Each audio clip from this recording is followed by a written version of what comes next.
build wealth, live life, economic empowerment, real tips, insight on the new Black Wall Street. It's on the new Black Wall Street. Here's your host.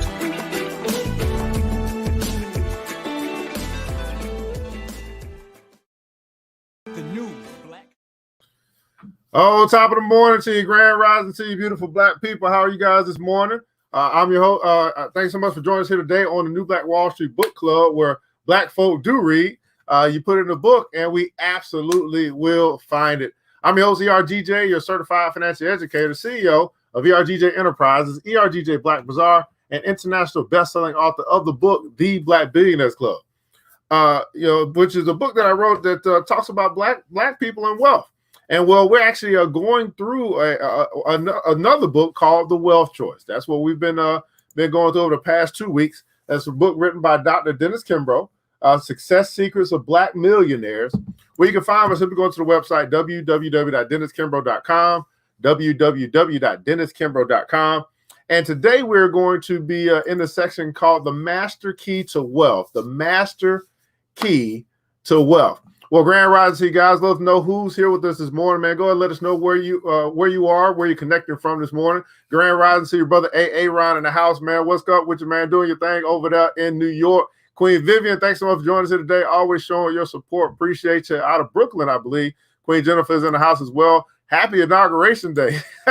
Okay, absolutely. Grand rising to you, brother Amari. Thanks so much for joining us here today. Benisa is in the house, man. Happy Black Woman Wednesday. That's what it is today. So in case you guys don't know, tonight we have our special presentation at 8 p.m. Eastern, Black Woman Wednesday, which is highlighting Black women making a difference in our community. And of course, we do have a Black woman that's being brought into inauguration today by Howard's band, right? Kamala Harris, VP. So that's what's going on here today. But we're going to be getting into this thing here as we continue to go through the wealth choice. So go ahead and hit that like button and share button if you care. Like button, share button if you care. Also you can subscribe to our channel as well if you like to as well. So we finished up. We started yesterday in I guess chapter 1, as we're going through the 9 disciplines of wealth. This book written by Dr. Dennis Kimbro, and we're in the section called Decision. And we one of the first things we simply have to decide to get rich or decide to be wealthy. I think what happens kind of sort of is when we make a decision, then our actions can actually follow our decision. In other words, when you really truly decide to do something, then you're going to automatically also decide not to do some things as well. So there's some things that along your journey because of decisions that you made, you offset that by also at the same time countering that with things that you're no longer going to do. So, for example, if I'm saying, "Hey, I'm serious. I'm deciding to be wealthy," well, then the loose spending that I do is going to begin to wane. Some of the stupid stuff that I do with money is going to begin to wane because now I'm deciding. I got my focus on accomplishing some task or some goal. So we're going to get into the master key to wealth today. The master key to wealth. New Black Wall Street Book Club here today on this wonderful Wednesday. Let's read. If you ask the average person what it takes to become a millionaire, he or she would probably cite a number of predictable factors. Topping the list would be intelligence, inheritance, contacts, hard work, ambition, persistence, and luck, to name a few. It may be difficult to dislodge the misguided belief, but my study of Black millionaires reveals a critical skill that so many were forced to master prior to earning their millions. The listed qualities can and eventually may play a role, but none is the sole source of wealth accumulation. Consider the following profiles. Compare each and observe how these men and women are united by a single common cord, the golden rule. Everybody put in the comments, the golden rule. Consider the words and deeds of Madam C.J. Walker, America's first Black female millionaire. Walker's accomplishments as an inventor, entrepreneur, philanthropist are nothing short of amazing. Considering the time in which she lived and the short stack she was dealt. Born 4 years after the abolition of slavery, she was orphaned, married, and widowed by age of 20. She also suffered from a scalp condition that caused hair loss. In early 1900s, she began testing various homemade cures, and by 1905, she had developed a revolutionary hair care system aimed specifically at Black women. And with that, this visionary blazed a new trail for Black women. Not only did she offer products designed for women of color during a time when the rest of the market ignored this segment, she opened the door for a small army of women known as Walker agents to earn additional income pitching her products door to door. As the business grew, she embraced vertical integration, manufacturing the treatments in her own plants and selling them in company-owned beauty shops. Soon, she and her sales force were nationwide. A Black Enterprise feature article of the skilled entrepreneur also highlighted her shrewd real estate investments. It says this: Walker owned properties in Chicago, Pittsburgh, Indianapolis, St. Louis, and New York, including an apartment building overlooking Central Park. Her crown jewel, however, was Villa Lawaro, a $250,000 20-room Georgian mansion of New York's Hudson River. True to her principles of Black empowerment, she hired a Black architect to design her elegant estate, which was located in the same community as those of the Rockefellers, Tiffany's, and Vanderbilts. With her $1 million fortune, a rarity for her race and gender, Walker gave as lavishly as she lived. There's no royal flower strewn path to success, this entrepreneurial wizard admonished. And if there is, I've yet to find it. For if I have accomplished anything, it is because I have been willing to work hard. I was raised at a time when everybody had something to do, and they did it. Don't sit down and wait for opportunities to come. Get up and make them. Get up and make them. Don't wait on opportunities to come. Get up and make the opportunities. When traveling across this vast continent, people are often impressed by the immense unutilized wealth contained in its unmined mountains, in its millions of acres of rich, uncultivated soil, in its dense forests of heroic proportions replete with every variety of timber and wood, and in its mighty waterfalls, resources as far as the eye can see and beyond the ability of human thought to estimate. But what of the incalculable amount of human faculty, of unused ability, of undeveloped mental power within the countless souls who are using only a fraction of their limitless possibilities? There are no wastelands except to the blind, no useless resources to those who know how to utilize them. The future never takes care of itself. It is taken care of, shaped, molded, and colored by the present. Our todays are what our yesterdays made them. Our tomorrows must inevitably be the product of our todays. Those who neglect opportunity and shirk responsibility do so at the peril of any possible financial attainment or advancement. So throw away your money, if you will. Waste, if you must, your possessions, your homes, or your resources, but never discard opportunity. No power, no force in the universe can restore to you its value or the possibilities for growth and accomplishment contained within. There are no longer any chances for my generation, complained an inner city youth to John E. Barfield. The grandson of Alabama sharecroppers, Barfield graduated from Princeton University before entering Harvard Law School and built his high-tech personnel firm with a string of blue-chip clients. But it was by his father's side that he would master his greatest lesson. It was Barfield's father who launched a family business. In 1954, John Barfield went north to Detroit from Alabama and created a cleaning venture with his wife. At a time and place where African Americans were given no quarter and fewer breaks, the hardworking Barfield saw their little enterprise grow. In 1969, the elder Barfield sold his cleaning business to the ITT Corporation for an undisclosed amount and assumed his place in the Motor City as a respected entrepreneur with strong ties in both the Black and white communities. 12 years later, with the company's revenue surpassing more than $4 million, a younger Barfield took the post of president while his father served as chairman. No chance, no opportunities, questioned Barfield's father. Here's a man who made his mark, although the world seemingly turned a cold shoulder. How quick we forget. In a land where a fatherless Black boy has become president of the most powerful country on the face of the earth, too many of us have forgotten that the key to success has been given to the weakest as well as the strongest. There's no need to search for opportunity. It's everywhere. And each day, more opportunities are being created. There's always work to be done, value to be created.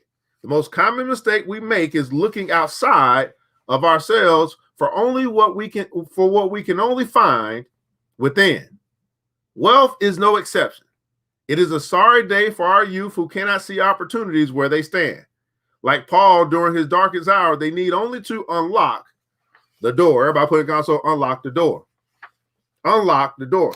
As I'm reading this, it's just reminding me of not only as we talk about making opportunities for yourself, creating the things that you want out of this life.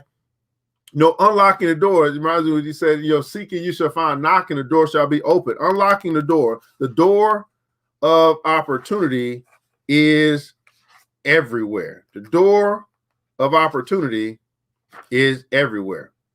We'll come back in just a second to talk about how one man found and used this key, the secret key, or the key, the master key. The master key to wealth. Of course, you use keys to unlock doors. Be right back.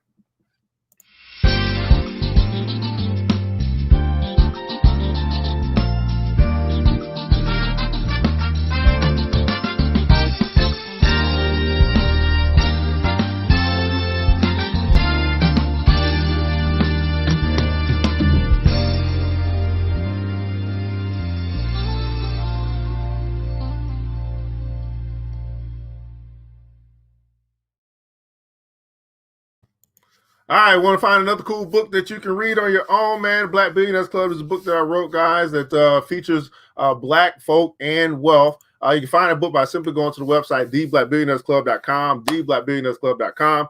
While you're there, guys, we also do have a club. If you want to get connected with brothers and sisters who are building wealth and building business, you want to be around like-minded people. If that's you, then while you're there at the website, you also check out the club that you can choose to join at any point in time. We're continuing our journey into The Wealth Choice, a book written by Dr. Dennis Kimbro. Here, The Wealth Choice, Success Secrets for Black Millionaires. You can find this book by going to the website, www.denniskimbro.com, www.denniskimbro.com, as we are continuing along talking about the master key to wealth. And this master key unlocks doors. How one man found and used the key. How one man found and use the key. What's going on, brother Doe? Dilla is in the house, man. How's everything going? Queen Ross has joined us as well. Thanks so much for joining us here today on the New Black Wall Street Book Club, where Black folk do read. Brother Mark Daniels, man, Wichita Cheesecake Company. Thanks so much for joining us here today again on the New Black Wall Street Book Club. Let's read. How one man found and used the key. How one man found and used the key. Well, neither capital nor influence. It is not an easy task to accrue great wealth in an undertaking that those around you believe to be both foolish and fleeting. But fortunately for the cause of human progress, there are brave spirits with determination and mettle, enough to stand their ground and push even when the world opposes. There are no more interesting pages in biography than those that record how Berry Gordy Jr. took his first steps towards prosperity. Without his insight, there will be no Baby Love, no My Guy, no Let's Get It On, and no Billie Jean. Moreover, there will be no Temptations, no Diana Ross, no Marvin Gaye, no Stevie Wonder, no Gladys Knight, no Lionel Richie, and no Michael Jackson. Gordy opened a path into the white mainstream for Black musicians and demolished the notion that Black popular music was a passing fad. His ability to reach across the racial divide with a unique sound that would touch all people made him a historically significant figure. Never before had an independent record label like Motown produced so many hits with artists who walked in unknown and walked out stars. Armed with the dream and a $700 loan, Gordy proceeded to build the most successful independent label of the 1960s. Born during the Depression and reared in Detroit, he had been described as brilliant, charismatic, a genius, and highly driven. At the age of 5, Gordy, the seventh of 8 children, took classical piano lessons from his uncle. As a teenager and young adult, he worked in his father's small construction company, sold cookware, and applied and trimmed chrome on the assembly line at the Ford Motor Company. After a stint in the Army, Gordy returned to Detroit and launched his first venture, a record store, his initial foray into the world of music. Though the business failed, it made him want to be part of the industry even more. Gordy's big break came in the 1950s when he began writing songs for local rhythm and blues acts, acquiring a reputation as a songwriter and producer. It was against this backdrop that Gordy met an aspiring artist named William Smokey Robinson, who created a group aptly named The Miracles. Gordy soon became their manager, and together he and Robinson forged a creative partnership and produced a number of hits. With the success of the Miracles, a stream of young, talented, inspiring artists found their way to Gordy's doorsteps. Soon Marvin Gaye, The Temptations, The Supremes, Martha Reeves, Stevie Wonder, and the Four Tops created a foundation that would become the Motown sound. An effective and efficient manager, Gordy created a competitive environment where every artist and group contended and vied with each other. The result of this strategy propelled the Motown label up the charts. The Motown sound had its roots in rhythm and blues, but it was Gordy's plan to appeal to listeners of all races and backgrounds. The label's tagline, "The Sound of America," reflected the founder's desire to achieve widespread popularity. Gordy's move of his base of operations to Los Angeles in 1972 marked the end of an amazing era. Though the Motown label continued to flourish, nonetheless, the music created during those golden years sounds as fresh, as energetic as it did the day it was produced. Gordy and his fellow wealth creators are the real achievers of our society. Their courage, determination, and belief in themselves to pursue their dreams and overcome obstacles cannot be overestimated. The greatest among us are those who revolutionize business, open opportunities for others, and change and challenge the way we think and live. Their impact is felt for generations. The lesson we deduce from their ingenuity, spirit, and courage are invaluable. If people are to achieve their financial goals, they must stand erect in spite of difficulties while others bow and tremble in fear. There's nothing magical regarding my success, Gordy stated during an award ceremony. I refuse to give up or give in. In short, don't judge others by other standards. Develop your own. Don't get caught up in the trap of changing yourself to fit the world. The world has to change to fit you. We stuck to who we were at Motown, and the world eventually came around. We stuck to who we were at Motown, and eventually the world came around. Motown Records, man, Berry Gordy, using the key, the master key to wealth, to unlock doors in a time where a lot of doors seem to be closed for Black people, right? What's going on, Grand Rising to you, brother Anthony Whitsett is in the house. Thanks so much for joining us. And we still got some time, guys. 30 minutes a day to keep broke and stupid away. 30 minutes a day to keep broke and stupid away. So what I'll do is I will get to the next section. I'll just keep going because I'm having such a wonderful time with you guys here today. And this section is the power of a single purpose. We won't finish this section today, but we'll get into it. The power, maybe we will. The power of a single purpose. Everybody put in console purpose. The power of a single purpose. New Black Wall Street Book Club. Let's read. There's no greater sight than the man or woman who is committed to a single purpose or one aim. It is a divine purpose that gives meaning to life. It unifies all powers, binds them together, makes strong and united what was weak, separated and scattered. To be financially successful is to identify your mission and pursue it. To find your place and fill it. Individuals driven by unwavering aim are bound to win. The world stands aside and allows them to pass. Defeat only gives them new powers. Opposition only redoubles their efforts. Danger only increases their daring. Regardless of what may come, sickness, poverty, or disaster, they never turn their eyes from their objectives. Even Christ knew that a single idea rules life best when he taught, no man can serve two masters. No man can serve two masters. Let me read this again. We're going to stop right here. That's right. There's no grander sight than the man or woman who is committed to a single purpose, one aim. It is a divine purpose that gives meaning to life. It unifies all powers. It binds them together, makes strong and united what was weak, separated and scattered. To be financially successful is to identify your mission and pursue it. How many guys that are watching us live here right now, or maybe watching as a replay at some point in time, have you identified your mission and are you pursuing it? Have you identified your mission? Here's the interesting thing. For those that may feel like they haven't identified their mission, I'm quite certain that those who are around you, who are connected to you, they recognize your mission. A lot of times it's people see things in you that you might not see in yourself, or you might not